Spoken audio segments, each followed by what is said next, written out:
I do not choose to write everything about my life, and I really want to posit this to you as a strong tip if you struggle to maintain a journaling practice or you feel like it's going to be too much stress. Journaling should not be stress. Period. It should not be any stress. It should relieve stress.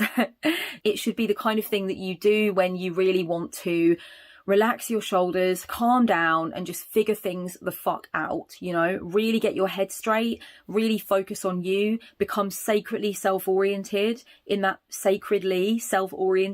moment, and just really give yourself to the process of figuring out what is going on, what do I want, why am I scared, what am I doing now, what is the reason, why do I feel this way, how do I feel?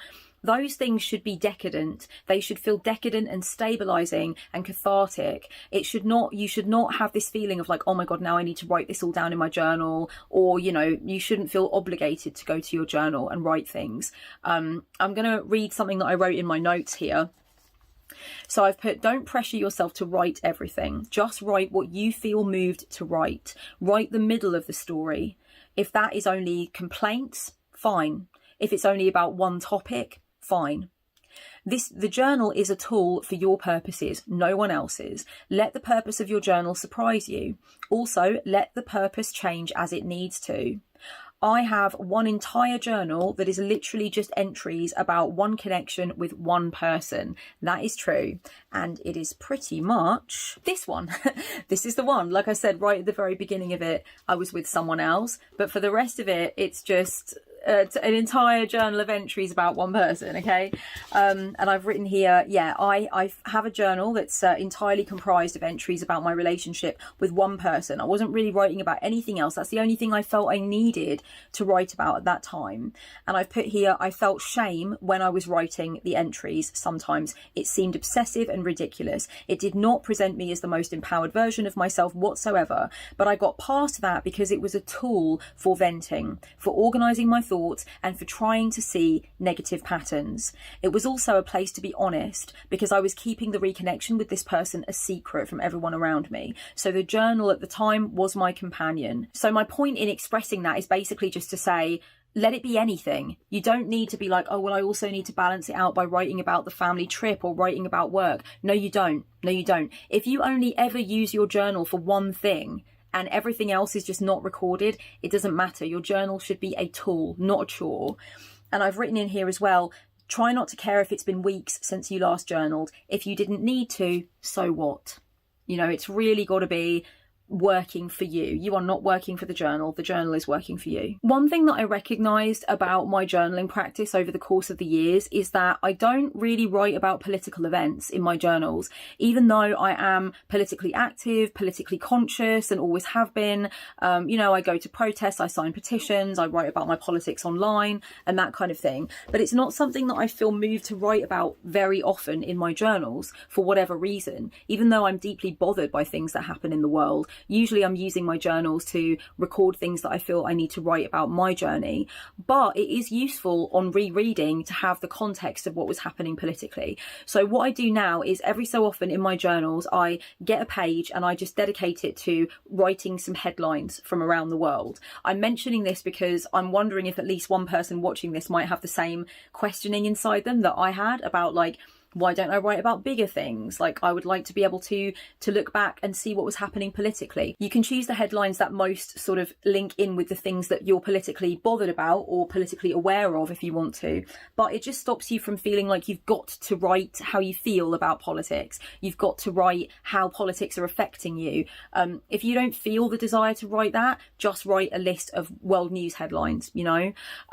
You can use lists for anything and everything. I have done lists of things that I feel like I really want to do, lists of things I'm worried about, lists of things I might like to try.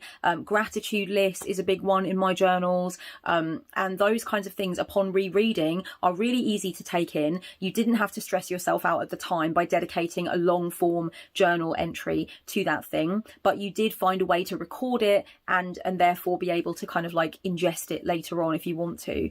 So lists are a really good thing to use. I'm always trying to find new ways basically of recording my life without feeling the pressure to be very descriptive or very long form if I don't want to be. If I write 5 pages in my journal, it's because I wanted and needed to write those 5 pages, and I want to feel better after I've written them. I do not want to feel like I had to write them and it was pressure to do so, you know. So upon rereading, lists of things can put me right back into the memory of where I was at that time, without feeling at the time that I had to pressure myself. I recently wrote a list of my favourite films. I wrote a list of films that I want to rewatch. I wrote a list of my favourite albums, you know. So sometimes that can be a really fun journal entry. You can also write lists of things you bought recently. I made a massive list at one point of things I bought. It was everything that I bought for myself during lockdown, and we had several lockdowns in England, you know, to keep myself focused and keep myself motivated. So that was really interesting. I wrote a list of recipes that I cooked during lockdown. These things are really great to reread. They remind you that you did all of these different things, but you didn't have to write anything down in that more dedicated way. Okay, I think I've hammered that point home enough. You get the picture. Lists are really good for journaling. Sometimes I get bothered that I'm writing the same old thing in my journals, you know. I feel like I'm returning to the same subjects over and over, and I would like to see what would happen if I was given the impetus to write something different. You know, I just feel a bit experimental sometimes with my journaling. So what I personally do is I keep a list of cutouts from magazines. Let me show you mine. Hang on, jump cut. I left them in the other room. Okay, here we go. So in my little pencil case here, I've got a little, like a sort of bag thing. And I'm a collage artist. Some of you will know that already. And so I do come across quite a lot of interesting sentences in magazines while I'm cutting things out. So I select, when I'm doing my bounty hunting in my magazines, I select anything that might make a good journal entry title. So here you've got a quote by Margaret Mead. Here you've got show me how much you love me. There's one here called Speaking Out. There's lots of quotes in here. Another quote. And just I also look at any quiz questions. So sometimes there are survey questions in magazines, and sometimes I like to stick one in my journal and answer it. So here's a list of questions. What things can you simply not negotiate on? Do they trap you or liberate you? What's your plan, and what might you miss if you continue to stick to it without making compromises? I probably cut that out of Psychology's magazine, thinking to myself, that would be a cool list of questions to answer in my journal one day, you know. You can also go online and find journal prompts and print them out, or just write them out in your journal, so that you are putting yourself out of your comfort zone and writing about something that you might not ordinarily have thought to write about. Down below in the description, darlings, I'm going to leave for you 2 or 3 old blog posts of mine from back when I had the old website, and they all contain a bunch of really juicy, interesting, nurturing journal prompts. I love devising lists of journal prompts for people. I often do it for my clients, and I did do it over on my old blog. So I will leave you some lists down below of journal prompts that you can try if you feel like you do get stuck in a rut with the themes that you tackle whilst journaling, and maybe you would like to just experiment with finding another interesting topic that you wouldn't have written about had it not been for the prompt that you came across, you know. So really these are all different prompts. I'm interested to see a few more now we're here. Let me have a look. Here we go. The names of future journal entries for you. Organised jumble of fact and fiction. Let's have a look. I told you I was indulging myself. Reach the depth of an emotion. Why so shy? Yeah, I go through them. Often I do this in a coffee shop when I just feel like I want to have some me time. I'll grab this little bag of cutouts and I will just find one and be like, I could write something about that, you know. This one just says well-being, so that no doubt will be a journal entry about my well-being.